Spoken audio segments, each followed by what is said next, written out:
BFM Business, Intégral Placement, le Club Imo. Avec Olivier Marin. Bonjour Olivier. Bonjour. Le rédacteur en chef du Club Imo, Explorimo, le Figaro. Aujourd'hui, on commence par le focus sur l'immobilier parisien.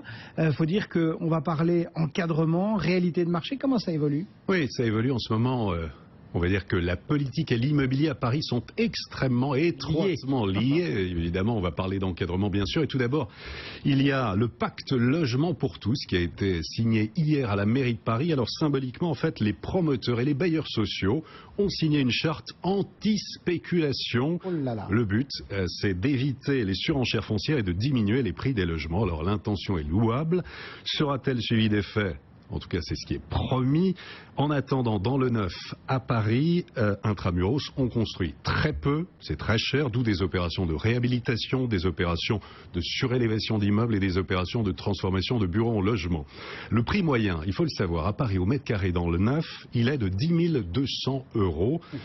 Le plus cher, c'est le 15e arrondissement. On est à 12 000 € du mètre carré. Et au premier trimestre, quand on dit qu'il se vend du neuf à Paris, en fait, dans le privé, il s'en vend combien d'appartements neufs à Paris ?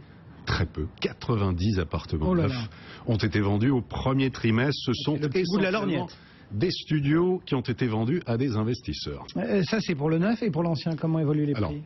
Pour l'ancien, les prix restent élevés, mais ils baissent. 7 910 € par mètre carré. Ça, c'est le prix moyen au mètre carré d'un logement ancien. C'est une baisse de 3% sur un an. Les prix reculent dans tous les arrondissements, excepté les 9e et le 15e arrondissement qui font de la résistance. Toujours le 15e. Toujours le 15e. L'arrondissement le plus cher, c'est le 6e, 2 fois plus élevé que les 19 et 20e. Et puis à noter que les prix des petites surfaces, studios, 2 pièces, ne bougent pas. Par contre, les grands appartements ont du mal à se vendre et les prix ont baissé de 10% depuis 3 ans pour les grands appartements.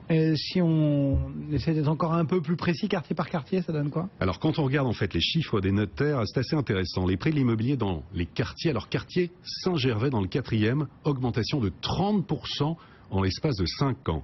Charonne dans le 20e, plus 32%. Faubourg-Montmartre dans le 9e, plus 33%. Et La Palme revient au quartier de la Villette dans le 19e arrondissement, plus 34% en l'espace de 5 ans. Est-ce que ce marché il va être bouleversé, on va dire, par l'encadrement des loyers? Ça va s'appliquer là au 1er août. Alors ça s'applique au 1er août, on a vu, plébiscité par les uns, décrié par les autres. L'encadrement des loyers, donc il fait énormément de vagues. Il y a un sondage Opinionway pour Orpi, donc pour un réseau immobilier, qui indique que 75% des Français pensent que c'est un bon dispositif pour protéger les locataires. 76% estiment même que le gouvernement a raison de mettre un peu d'ordre dans le marché de l'immobilier. Non seulement ça coûte cher dans le budget des ménages, mais les loyers ont augmenté, il faut le rappeler, de 42% à Paris en 10 ans. Du côté des professionnels, évidemment, la grande majorité dénonce les effets pervers de cette mesure qui doit entrer en vigueur à partir du 1er août. Effet dévastateur, des propriétaires qui vont vendre leurs biens mis en location. D'autres seront tentés de ne plus faire de travaux d'entretien puisqu'il n'y aura pas en fait de différence entre le logement entretenu et celui qui n'est pas entretenu. Ce qui est quand même assez étonnant au moment où on parle beaucoup de rénovation énergétique des logements. On sait que grosso modo, ça va dépendre du type de location, du nombre de pièces, de l'époque de construction, du quartier. Est-ce que les bailleurs vont pouvoir obtenir un petit complément de loyer? Alors c'est là où il y a un grand flou absolument énorme, c'est ce fameux complément de loyer.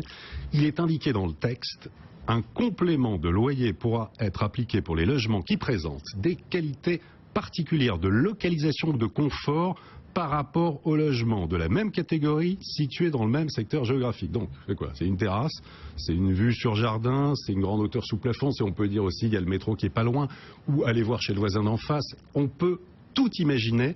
Et à mon avis, de toute façon, ce complément de loyer va signer l'arrêt de mort de l'encadrement. Voilà donc pour les questions de tarifs, de prix, de loyer à Paris. On passe au Club Imo, Explorimo, le Figaro. Et cette semaine, votre invité, c'était le patron de Foncia. François Davy, à la tête du groupe Foncia, mais aussi de Clameur, observatoire des loyers dans le privé. Évidemment, lui, il est totalement contre. Et parmi les autres sujets abordés, le marché résidentiel. Comment expliquer ce petit frémissement de reprise d'activité depuis le début de l'année? Est-ce que c'est le retour de la confiance sur le marché? Question posée à François Davy. Et on écoute sa réponse. En matière de transaction, la psychologie joue beaucoup. Tout d'abord, on peut assister à un rebond technique. Il faut quand même dire que le marché a baissé de 25% depuis 2012. On ne va pas revenir au niveau de 2011 comme ça. Les taux sont historiquement bas et probablement beaucoup d'acquéreurs qui avaient différé leur décision d'achat se disent c'est le moment. Et puis les taux et les prix ayant quand même pas mal baissé, il y a de très bonnes affaires à faire. Toujours. Voilà pour cet entretien que vous pourrez retrouver bien sûr en intégralité sur le site du Figaro Immobilier ou bien sûr explorimo.com. Côté taux, qu'est-ce que ça donne en ce moment? Ça donne, ça remonte un petit peu, ça remonte légèrement, il fallait bien que ça arrive. De toute façon, la quasi-totalité des banques a désormais augmenté ses barèmes de 0,05 et 0,30. Alors ce que ça donne, taux fixe moyen sur 10 ans, on est à 1,90. Taux fixe moyen sur 15 ans, 2,20. On était à 2,05 il y a encore 15 jours, il faut le signaler. Sur 20 ans, on est à 2,50 et sur 25 ans, 2,70%.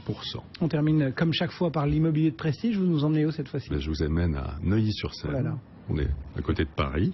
Côté Parc Saint-James, à 2 pas du Bois de Boulogne, on est au sein d'une des plus belles allées de Neuilly, un hôtel particulier 1925, ascenseur intérieur qui dessert 3 étages, au rez-de-chaussée, salle à manger, une vaste cuisine qui donne sur un jardin d'environ 250 mètres carrés. Au premier étage, on a de superbes volumes, c'est un petit atelier d'artistes, le tout noyé dans la verdure, un bien vendu récemment par Daniel Féot autour de 5 millions d'euros et l'acquéreur est un Américain. Je dirais un Français. Eh bien, c'est un Américain. Bravo, Cédric. Oui. 2 fois de suite, bravo. C'est sa famille américaine. Ça doit être ça. Olivier Marin, le rédacteur en chef du Club Immo Explorimo, Le Figaro.